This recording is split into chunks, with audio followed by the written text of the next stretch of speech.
Hello folks, and welcome to this week's HiFi News, etc. And what have we got for you in this video? Well, in a moment there's a trivia question, then we'll look at some news, of course. After that we have a question from a YouTube viewer, and finally, and also from a YouTube viewer, we have a hint tip thingy. So lots to look forward to. To begin, trivia. And we're staying with language and foreign parts, and in this particular occasion, Elvis Presley. And the one and only time that Elvis Presley set foot on British soil was during a brief stopover on a flight back from Germany to the United States at the end of his service in the army. Question is, where in the UK did he set down? Once more, the one and only time Elvis Presley set foot on British soil was during a brief stopover on a flight back from Germany to the United States at the end of his service in the army. Where, is the question, in the UK did he set down? And again, please, no Googling or any internet search. This is just a bit of fun, and it will spoil it if you just Google, because that's far too easy. So have a little think during this video. I will give you the answer at the end of this video. For now, HiFi News.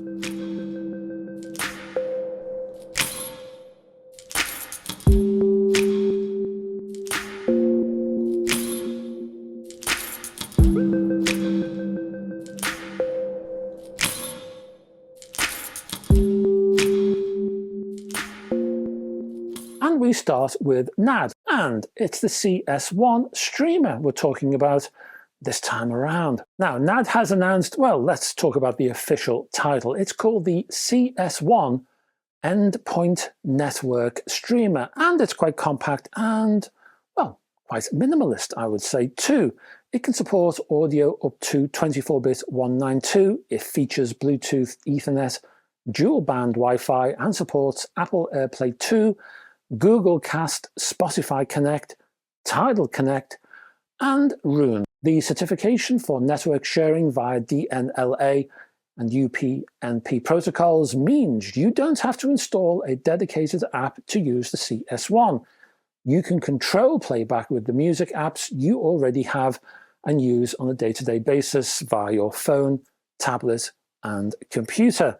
Spotify Connect and Tidal Connect users can queue up music in the apps for those services, then transfer playback to the CS1. Roon subscribers can play music from their digital libraries and from streaming services with resolutions up to, as I say, 24-bit 192. Inside of this box is a Texas Instruments PCM 5141 DAC chip, and that supports full MQA rendering and decoding capability for playing master quality music from Tidal. The CS1 has a pair of RCA analog outputs for connection to a stereo receiver, integrated amp, and a pair of powered speakers, if you like. The price of this thing, well, I'll give you three flavors of price, shall I? You can buy it for $349 or £299 or €399. I will put a link so you can find out some more down below. And next up, we're looking at Astel&Kern.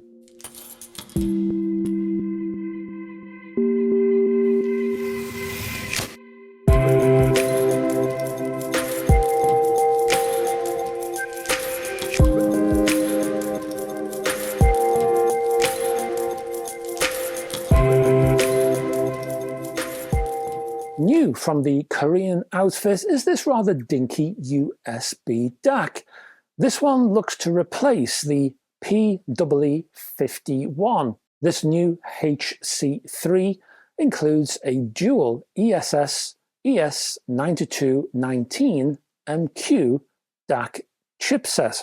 There's also microphone support, which means it supports voice commands. So if you're into your TV or your gaming, you might want to take note of this one.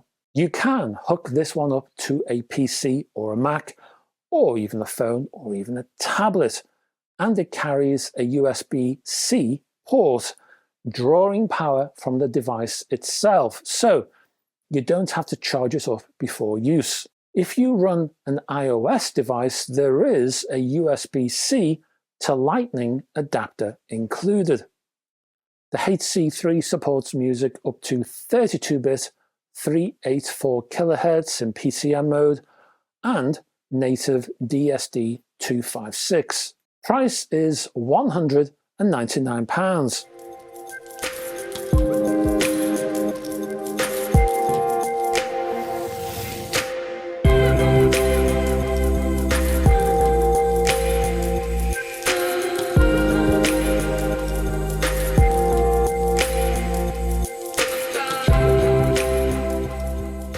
So, Swiss high-end amplifier manufacturer ZEILER Audio is now available in the UK, thanks to the company's association with the British HiFi sales operation, Digital Audio Consultancy. Now, I wanted to use this UK availability thing as an excuse to let you know that this company actually exists, because, well, you might not know that it exists.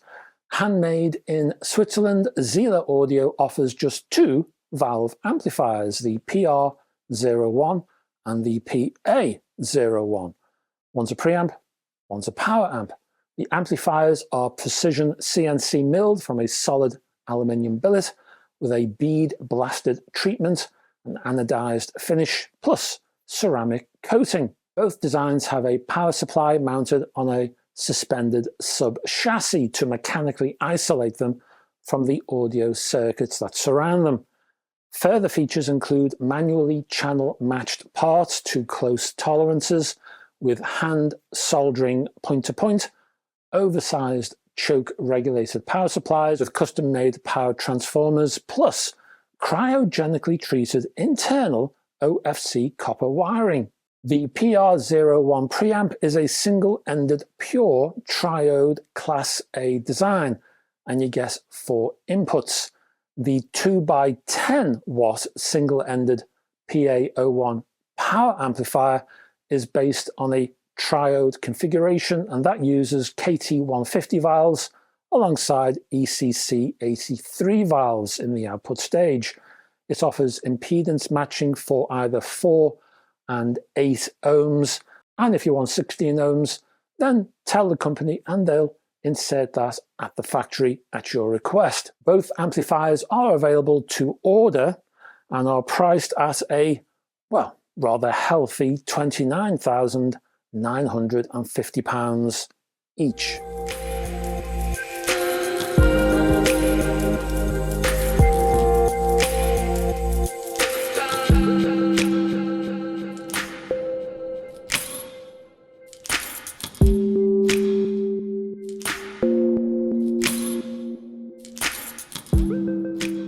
The final HiFi news item for this particular video comes from Sennheiser. They've told me about a new pair of headphones. Well, I say new, more upgraded. The 660S headphones.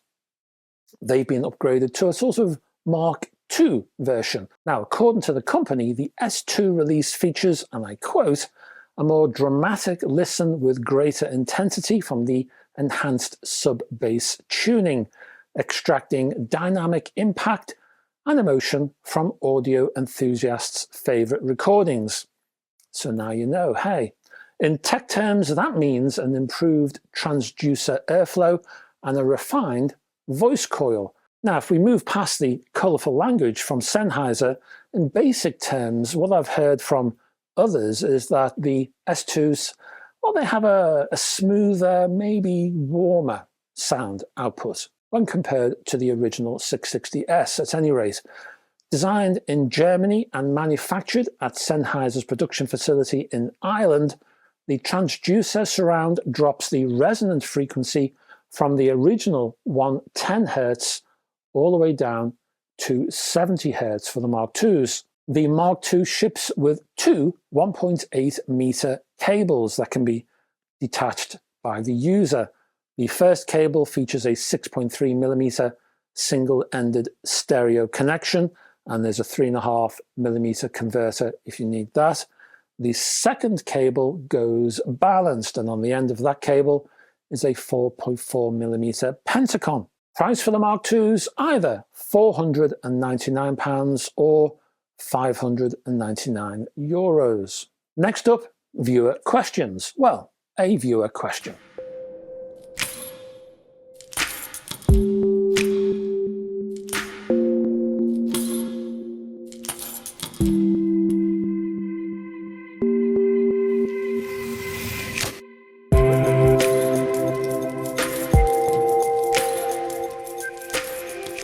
Now, I'm not too sure how to refer to this particular nom de plume, so I'm going to go with VN. Anyway, VN has viewed my somewhat old video now, the Buyer's Guide for a Budget Vinyl System, the original one. Now, I did update that particular video at the end of October last, but this question refers to the original video, and VN says, "Thanks, Paul, very useful video." Not a problem, VN. I got an AM10 in eBay. Congrats.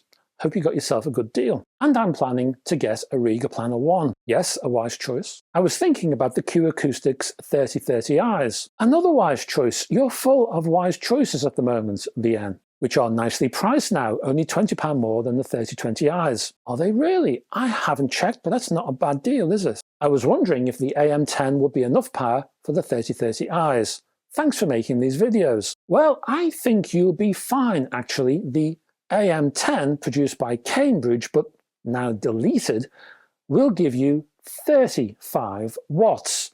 The 3030i speakers, well, I would say they need around 25 to do a proper job. So you've got 10 watts in reserve. Enjoy your AM10 and enjoy your music. Just the one question for you this time, because I wanted to squeeze in a hint, a tip.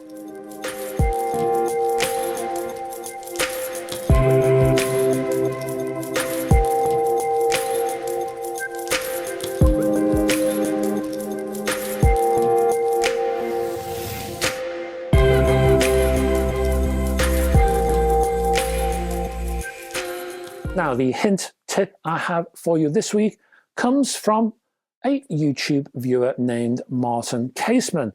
And it's actually a bit of a follow-up to my own review of the Edifier S1000W powered speakers I did not so long ago, whenever it was. And Martin says, "Cheers from Denver, and thank you for your review, Paul." And you're very welcome, Martin. And hello to the fair residents of Denver. Hello, Martin, and hello, Denver. To my great surprise, my wife bought these for me as a birthday present last month. I'm so lucky, I know. I must talk to my wife about this kind of surprise. I had placed them on a wish list based solely on numerous online reviews from trusted sources. I had never actually listened to them, so when I received them, I was worried I'd regret my impulsiveness. My house is full of relics from impulsiveness, Martin, so I hear you. I could not have been more pleased after setting them up and playing a multitude of my favourite tracks. But this is the key to Martin's message here. During my original review, I did not cover the S1000W speakers in near field mode. When I say near field mode, I mean putting them on a desk and sitting at the desk. So those speakers are pretty darn close to your head, hence near field. Martin has done that for us, however, and he says, slightly towed in on my stand-up desk in my office, they provide far better sound than I was expecting or hoping for. They are not small, nor are they light, but neither is their performance. They're pushing the limits of price and size for a desktop setup, but I absolutely recommend them for a smaller or even main system. They're absolutely fantastic. Well, that's good to know, and I'm glad, Martin, that you've tested the near field setup. And actually, that's really why I didn't feature them in a near field mode during the review. I was unsure due to their size, but hey, thank you to you, Martin, for clearing up that question. It's much appreciated, and I'll give these speakers a try on my desk in that case. Now, if you have a hint or a tip that you'd like to share, please drop it in the comments section below on, well, any video, and I will track it down. Just label it for me, hint and tip, and I'll know that it's tied to the Friday video slot. And that's about it. But before we go, we need an answer to our trivia question. And to remind you, the question is, the one and only time Elvis Presley set foot on British soil was during a brief stopover on a flight back from Germany to the United States at the end of his service in the army. Where in the UK did he set down? And the answer is Prestwick. The plane taking Elvis Presley back to the United States at the end of his military service in Germany on the 3rd of March 1960 touched down at Prestwick Airport in Scotland, which was then the home of the 1631st Air Base Squadron of the USAF Military Air Transport Service. In the few hours Elvis was there, he posed for pictures with fans and talked to local press. He never returned to Europe after that. So now you know, and thank you for staying to the end of this video, and thank you very much for all of your support. And if I could ask you just to squeeze a tiny bit more of that support out right now by clicking on the like and subscribe buttons down below. That'd be much appreciated. And further down below, there's all kinds of other links, including all of my social platforms. You'll find my website, and there's all kinds of stuff over there you won't find here. There's my Patreon page, which helps to support this video. So any support you can give me is very much appreciated because it keeps me going. And there's all kinds of exclusives over there. So check it out. You might find something you like. As I say, there are exclusives you won't find anywhere else except Patreon. There's also my Facebook group, which you're welcome to join, and many YouTube viewers have done that very thing, and they're very welcome as well. So I will be back on... No, I won't be back on Friday. I'll be back on Sunday with... Well, it won't be a review. I'll tell you that now. It's something a little bit different. So I'd be interested to know your views on it. I'm going to need your help for that one. Anyway, I won't tell you any more now. Keep it as a bit of a surprise, and hopefully you can join me on Sunday. Until then, folks, bye-bye for now.